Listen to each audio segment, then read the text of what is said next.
Hello, everyone. Just got done with a little meditation, but I was having an interesting conversation earlier with someone about emotions and how ego and how suffering is tied into all of those. So I thought I'd bring the subject to YouTube and maybe share a little bit of the insights I gained from that conversation, the connections that were made throughout the whole thing. So the conversation really started about suffering and what our emotions really, what causes the suffering from such emotions. So emotions really are a guideline, a reminder, a reminder really that we're either on the right path or we're wandering off the path of our spirit. Because whenever you feel these natural this natural sense of happiness or peace or love or the higher realms of emotions, really, to the point even of enlightenment is really considered the highest, I guess. Enlightenment, peace. I really rather would consider unconditional love the highest.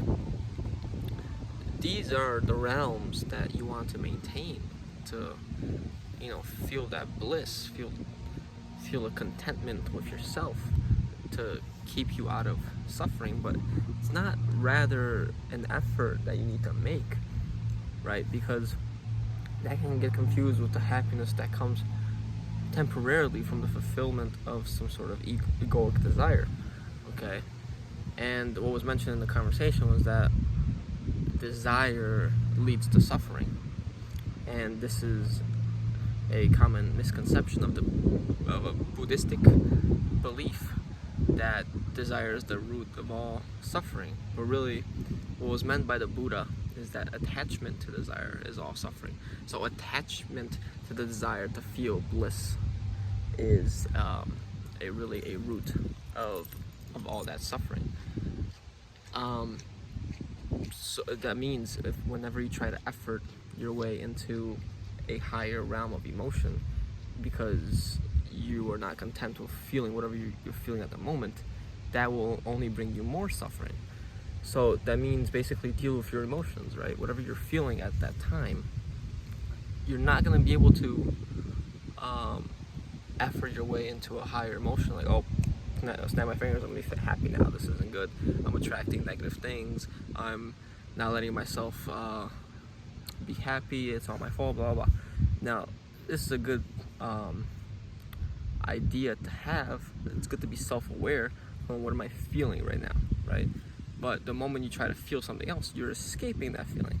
So the only way to make it to heaven is to go through that hell, right? You have to experience it. You have to understand why you're feeling that, and then feel it, and then let it go, right? Transcend it. Move through the storm, okay? You can try to run away from the storm will follow you. You can try to go around the storm is infinite.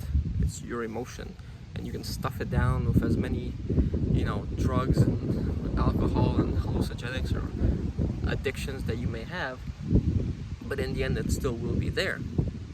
And it reminds us that we are in some way still blocked.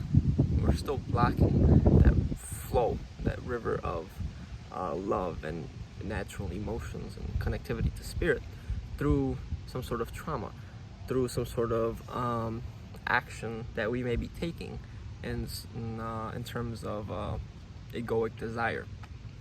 Now, all those egoic desires are there for a reason, for you to pursue them, right? For you to realize that they can never really bring you the fulfilling happiness that you desire.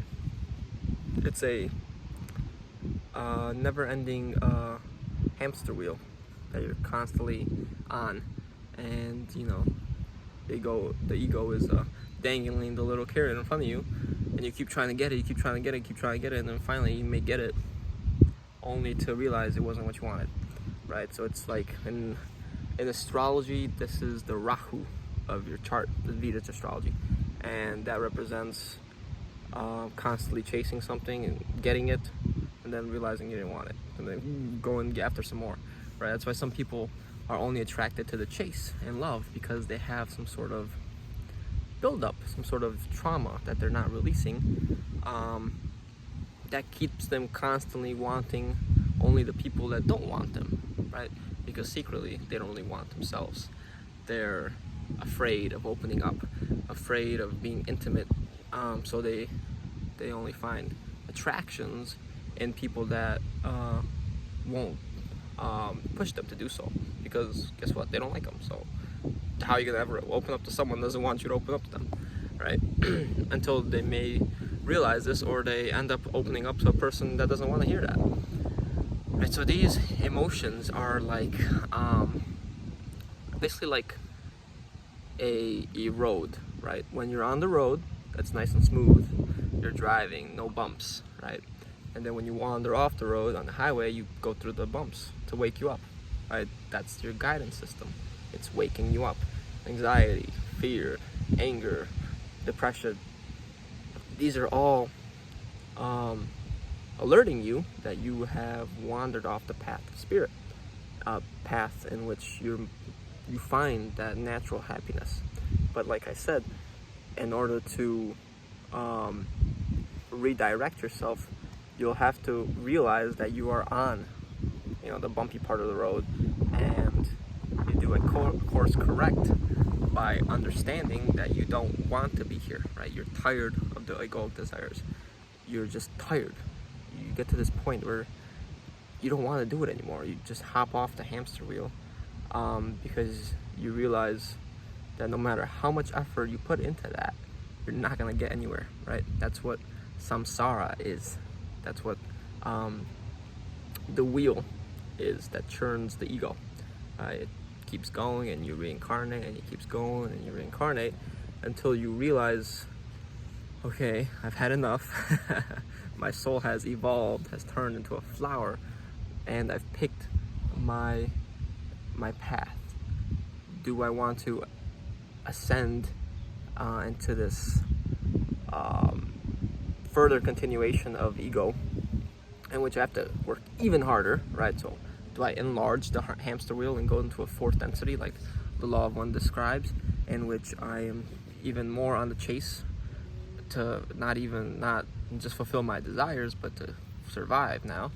Or do I align myself with love and understand that happiness comes from within, and from fulfilling others, from being a service to others, from playing with others, right?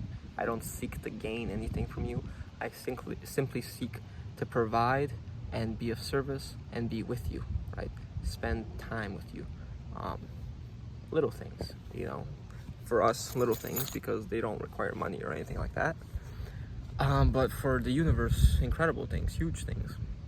And these are emotions are guiding us. That's how we know really that Source is this loving being, because it feels so good to be in that loving state. It feels so good to help others. It feels so good to love others, right? And not in a conditional way, because people interpret that conditional love also as suffering. Oh, love, in order to love, you must suffer. People have these are all programs, they're ideas that, oh, I need to, self-sacrifice and do all these things to please my mate, otherwise they won't stay with me, and all that. Only to find out, who knows in how many other lifetimes, how many lifetimes down the road, that true unconditional love is so much different than that. There is no need to sacrifice. There's just simply a need to love yourself. And that's why everyone is a mirror, and that's why you have this emotional guiding system reminding you where you need to go to experience that reality, right? Your emotions provide that insight for you. They provide that mirror internally, whereas people provide a mirror for you externally, right? So one more thing I wanted to say, was with how spirit projects itself into the mind. It uses the mind to fulfill its needs, and the mind uses the body, aka emotions, to fulfill its needs. So the mind is reminded by the body where it is currently with its thoughts, because our thoughts create those emotions, and the mind then reminds the spirit where it is. So the spirit is experiencing reality through the mind, while the mind is experiencing reality through the body, through our external reality. Yeah, that was pretty much all I wanted to say. Hope you guys got some clarity on, why you may be suffering, why you may be experiencing all types of emotions, what issues you may be going through your own life. And it's all about just the emotions. If you can guide yourself back home, your life will naturally guide you into the right direction, right? But anyways, yeah, take care.